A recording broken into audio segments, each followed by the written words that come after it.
கொஞ்சம் கொஞ்சமாக வந்து சலிப்படைய வைக்குது சிறகடிக்க ஆசை சீரியலில். மெயினான ட்ராக்ல தான் போகிறாங்க. கிறிஷையும் வேற வந்து கூடயே கூட்டு வந்துட்டாங்க. கிறிஷை வச்சு ஏதாச்சும் நடக்கும் அப்படின்னு பார்த்தோம் அப்படின்னா வந்து அந்த கிறிஷுடைய ஓவர் விவரம் இருக்குல்ல, அதாவது தன்னுடைய அம்மாவை காப்பாற்றிடணும் அப்படிங்கிறதுக்காக அவர் செய்கிற விஷயங்கள். ரோகிணி கூட அந்தளவு வந்து தான் பிள்ளைக்காக செய்யலை, கையை தூக்க பார்த்தாங்க பிள்ளையை வெளில துரத்துறதுக்கு, ஒரு ஆதரவற்றோர் இல்லத்தை விடுறதுக்கு. அந்த அளவுக்கு ஒரு கொஞ்சம் கூட மனத்தில் ஈரம் இல்லாத ஒரு மோசமான அம்மாவாக தான் அவங்களும் இருக்காங்க.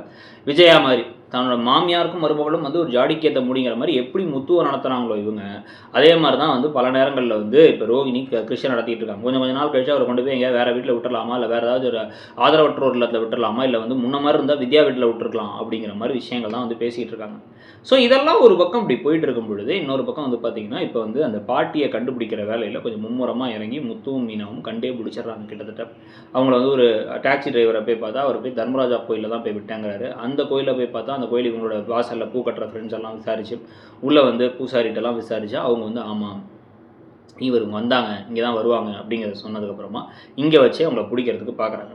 பிடிக்கிறத பார்த்து நீங்கள் ஒழுங்காக வந்து அவங்க பிள்ளையை கூட்டு போயிடுங்க அப்படிங்கிற மாதிரி சொன்னாலும் கூட இப்போ ஒரு பெரிய ஒரு பேங்காக ஒரு ஷாக்காக ஒரு விஷயம் நடந்து ரோஹிணியை பற்றி உண்மையை அவங்க அம்மா சொல்ல போகிறாங்களா அப்படிங்கிறது தான் முக்கியமான கேள்வி.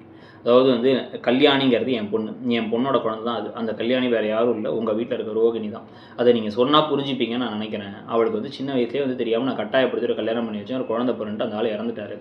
அவளுக்குன்னு ஒரு வாழ்க்கையை அமைச்சிக்கிறதுக்காக அந்த வாழ்க்கையை அமைச்சுக்கிட்டான். ஆனால் அவளுக்கு பாசம் இல்லாமலாம் இல்லை, எங்களை பார்த்துப்பா எல்லாம் பண்ணுவா, அவள் நல்ல பொண்ணு தான்.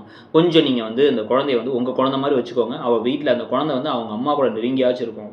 என்னைக்கு நேரம் சரியாக இருக்கும் அன்றைக்கி சொல்லிடலாம். உங்கள் அண்ணன் உங்கள் அம்மாவை பற்றி தெரியும்ல, அவங்க அப்புறம் துரத்தி விட்டுருவாங்க ரோஹிணியன்னு பற்றி சொன்னால். இந்த முத்துவும் மீனாவும் பேக்கு மாதிரி அதை அக்செப்ட் பண்ணிக்கிற ஆட்கள் தான். ஆமாம் கரெக்டு தான் அவங்க சொல்கிறது. பாவம் அந்த ரோஹிணி பக்கம் ஒரு நியாயம் இல்லைன்னு உண்மை தெரிஞ்சும் கூட வந்து இப்படி நடந்துப்பாங்கன்னு நினைக்கிறேன். ஸோ அந்த மாதிரி நடக்குமா, பாட்டி உண்மையை சொல்லிடுவாங்களா, இல்லை வேறு மாதிரி நீங்கள் எக்ஸ்பெக்ட் பண்ணுறீங்களா, அந்த கதையில் நீங்கள் எதிர்பார்க்குற விதம் என்ன அப்படிங்கிறத சொல்லுங்கள். அப்படியே மறக்காமல் இடம் பொருள் சேனலையும் சப்ஸ்கிரைப் பண்ணிவிடுங்க. தேங்க்யூ.